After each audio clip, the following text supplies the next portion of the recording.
Yeah, you can take it off. Here, you want to record it also? Yeah, we painted the outside. How much do you think we bought this for? I don't know how much you got it for. What'd you get it in contract at? Take a guess. 60? Pretty close, 57. Yeah, it's really nice. How big is this one?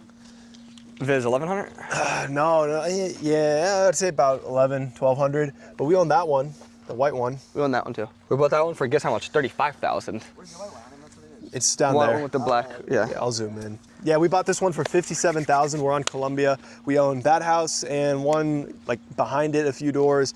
And we really like it when we can pick up multiple houses on the same street in the same area. Especially this street too. This is a sought out area. What happens when you start buying them on the same street and you've done a few successful refis, sales, or flips is that you're gonna be way more accurate in your numbers. So if you can start grouping up where you're buying stuff, there's way less unknowns from the appraiser or from when you go to sell it in the market, because like we own that place right there. We have a really strong sense of what this place will rent for, and it's gonna be accurate because we got a place right there and we know what it's gonna appraise for. That place appraised for 125. This place is a little bit bigger and we've done a little bit more work to it. A lot more work. We barely did a remodel to that place. So we expect this place to appraise for 135 and it should rent for about 1,300. With Section 8, we might get a little bit more. Now that place rents for 1,100 and it's one less bathroom and it's less square footage. So it's very safe to assume that this place will rent for 1,350, 1,300 because it's got an entire extra bathroom, more square footage, nicer.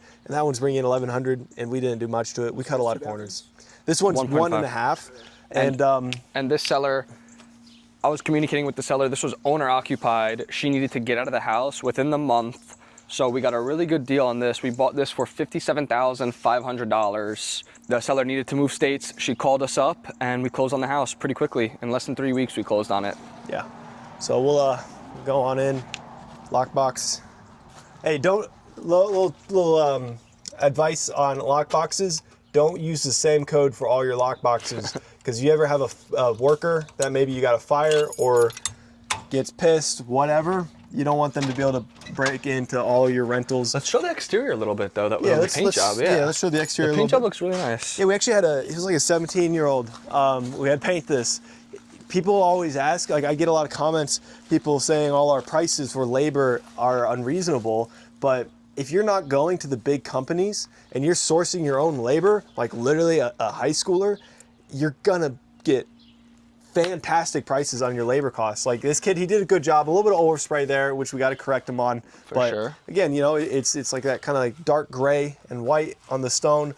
We think it looks fantastic. It used to be red. It was a little bit faded, but $600 in labor, under $500 in material, and the whole thing. The whole exterior. Yeah, and you get that by being involved in your market, correct, being on the Facebook communities, in the Facebook groups, and just word of mouth, because if you're relying just on the big companies you hear about, you're gonna get killed on prices. Yeah, you're finding your own people, find your own mom and pop workers.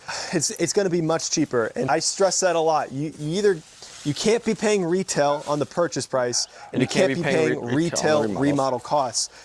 It's the BRRRR method doesn't work if you're paying retail on the purchase price and retail on the remodel. You got to be making a discount on one or the other, or both. You make your money on the purchase. People think you make your money on the back. You make your money on the purchase. Yeah. All right, so going in here. So again, more paint. Real simple LVP flooring. It's a little bit nicer LVP because it's those wider. Here, I gotta unlock it. Really nice. I need some of this. Yeah, it's like those wider ones. They have like a. They're more rigid, so they feel more real. This is what you were putting on your Instagram recently? Yeah. Yeah, it's on the Instagram, but I haven't showed it. They've done a lot more work. I haven't shown it yet.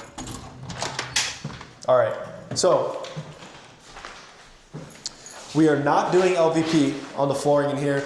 We are gonna have it be sanded and resealed. They did one round of sanding and sealing, but it looks like they need to do another one. They're waiting to do it until all the work is done in the house. Now, a few things here. I know we're gonna get some hate for this, but the tile we used in the kitchen is also the same tile for the backsplash, and the same tile in the bathroom. I don't like these cabinet colors, but an important point on the quality you need to do your remodels at. You need to look at what the comparable rentals in your market look like. For our market, even though this looks a bit rough, compared to the rentals in our market, this is premium and it's much better than what tenants are expecting. Now, if all the rentals in our market were done up really nicely and we did a remodel like this and expected to get the same rent, we'd be disappointed. Correct. But in our market, we're above the average quality of a rental. So when we're running our rent comps, we know we're gonna get what we expect because we went above just a little bit what the average rental quality is like. And then as far as appraisals as well, when you're running comps, you need to look at the condition of the properties that are selling, and your remodel, you need to at least match it or go above. Yeah. So for those comps that's giving us a 135 ARV here, their condition is pretty dated. They're not even that nice of remodels. So this is enough for us to make sure it appraises and hits that mark. And this is nice material though. Yeah, if you it's look nice at the material. tile, you look at the countertops, it's very nice material. And it's still like, what keeps tenants are the essential systems being reliable. Yes. Tenants don't care that these cabinets are sanded and painted instead of replaced. They care that when they go to take a hot shower, they have hot water. When they go to turn down the air and cool out their house, it cools off. They care that the essential systems are reliable. This is just the garage, yeah. High ceilings. Yeah, it is high. Yeah, nice and high ceilings. And in our market, like again, like under. Yeah, all from Amazon. These are from Amazon. Literally, Amazon's so useful for ordering stuff. What's this right here? That used to be for where a phone would be, because it's an old house, so they used to put phones here. Nice. Now, again, tub from Home Depot, tile, Home Depot, and same tile as the backsplash, same tile as the kitchen. If this was a flip, like we're gonna flip it on the market, no, you wouldn't get away with that. But again, for renters, they care that it's high quality material. The flooring, as the bathroom gets moisture and gets used, it's not going to be peeling up or anything. And so the most important things for your renters is just durability and longevity. And then for an appraisal too, this is what matters. Yeah, for an appraisal, it's checking the box, even if it's a little ugly or not how you would do it for your home you'd live in, because it's same tile here as it is in the kitchen. It checks the appraiser's box as new, and so you don't need to worry about that. But again, if you're flipping it, you definitely would need to throw in some style. When you're flipping it, it needs to be a little bit more different. Yeah, like because like little stuff. If this were to be a flip, like we would do different baseboards and stuff, not just all white. No. But again, it's a rental. We just care about being durable, and we care about getting the appraisal out. And windows, we're leaving them. We're not replacing them.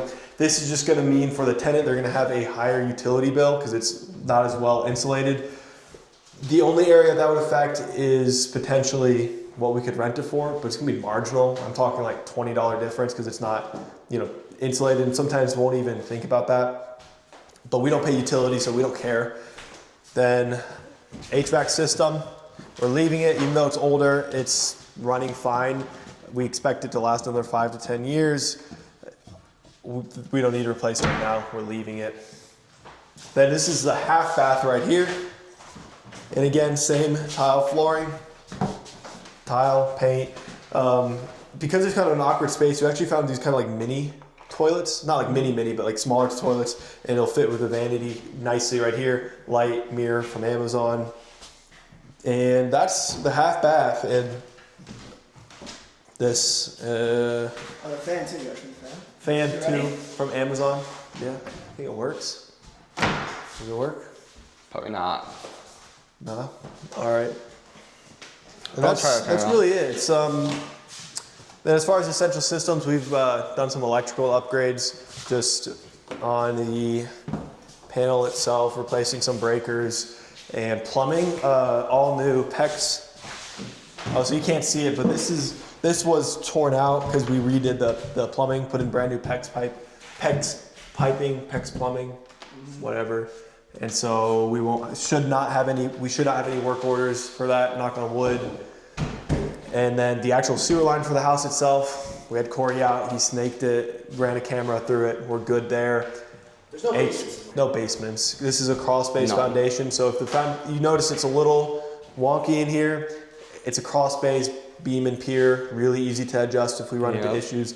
We only get nervous with foundation stuff when it's slab foundation, because you have plumbing issues with the main sewer line. You got to break up that concrete. You have to go from the inside and break it out from the inside, which is a lot more expensive. For this, you can shoot up under the house, adjust it, so we're not too worried about the foundation here. HVAC checks out. We just checked the system. It is older. It's the AC. Yeah, it's central air. Put it on a new thermostat, just little touches. Water heater's good, we checked it, but we used to tell them about our old remodels, cosmetics, but not paying attention to essentials. Yeah, so our old remodels, Alex and I thought, hey, if the house looks amazing, it's gonna get rented out. But the one thing we always forgot to check was the essentials, the HVAC, the plumbing, the water heater, all the big ticket item stuff, even the roof. We just looked at it and It's said, fine now. It's fine now. But 6 months down the road, we had to get it replaced, and it cost us so much more money. But now, those are the first things that we We check. front load it. Yeah, exactly. Yeah. And we make sure that they're good in the beginning. And if they are, then we'll make the houses very nice. But we realize that we don't need to spend as much money inside if the essential items are intact. So we're less concerned these days about making our remodels sexy as we are to make them durable. Yeah. Because not only will it cost you money when you have to fix those things, but your tenants will get exhausted. Very exhausting. And hurts your reputation around town if you're trying to get more tenants. And what makes tenants move out is not the quality of the fixtures or the fact that, they use stuff on Amazon versus, more premium. It's hot water doesn't get hot. Sinks backing up, toilets backing up, constantly having to have people out for that. So it will cost you money and it'll cost you your tenants if you neglect the essentials just to put, quote, lipstick on a pig. Exactly. And it's just real estate's stressful enough, but if you front load the essentials, the big stuff up front, way less things to sneak up on you and ruin your week, ruin your month. We learned that the hard way, but I'm glad we did learn it when we did, so that mistake does not happen again. Yeah, that's it out here. We probably just got another week. 57,500. Well, how much rehab are you doing? It's a little more than 20. Actually, no, it's not. Less than 20, right? It's about 14 right now. 14,000. 14 right How now. much you have left to do? $5 grand of that. Yeah, barely $5,000. Let me lock it up. Here's what the numbers ended up being on this property. So we bought it for $57,000. Okay, bought it for 57. Closing costs and fees were under 2,000. So I'll just throw in 2,000 there. So to purchase and acquire the property, $59,000. The remodel, we were all in for $20,000. Put this at $79,000 total. That $20,000 covered everything in that remodel and completing it. I'll post a walkthrough with the remodel completed. We recorded this video the last week of the remodel, and since then the flooring's been finished. I'll post another video probably just on Instagram of the completed walkthrough, but that puts us all in at $79,000. Now, the appraisal has been ordered and they'll be going out next week. Based on what our last appraisal was 2 months ago for a property right next to it, less square footage, that place came in 125. So this place, we're saying 135, 75%. We're taking out a loan. So our DSCR lender will give us 75% of the appraised value, which will be $135,000 roughly times 75% makes us at $101,000, $101,250. And taking out their closing costs and fees, roughly 3% of the cash to borrower amount. So that'll put us at about $3,000. So I'll round up, I'll say $4,500 in closing costs and fees to be safe. So 101 is the 75% of the ARV minus 4,500. And then closing costs and fees, we're using our title company. So I'm going to put another $2,000. So cash to borrower is going to be roughly $94,000. I'll say $90,000 to $94,000. Now we're all in $79,000 and we're pulling out $90,000. So that gives us $10,000 more dollars than we put in. That also gives us a buffer if the appraisal doesn't turn out the way we want it to. Okay, our estimate based on our most recent appraisal puts us at $10,000 extra that we put in, which is a home run deal. And even if it comes back $10,000 lower, we get all the cash out that we put in. The plan is, as always, when we get our cash out, put into another deal. Set a little aside for maintenance and repair reserves, plus a little bit for payroll. And then the rest just goes towards purchase price and remodel of the next house. So if this house, we're happy if we pull out exactly how much money we put in, and we're still happy even if we get left with, say, $5,000 or $10,000 in the deal, because we'll be cash flowing we'll be cash flowing more than $100 a month on this place after mortgage. The mortgage itself will be about $670, and we're gonna rent it for $1,350. Throw in taxes, insurance, property management, and our maintenance repair reserves. We'll be cash flowing, I would say, over $150 a month off of, well, $0 in, and even we leave $10,000 in, that's a fantastic cash on cash return.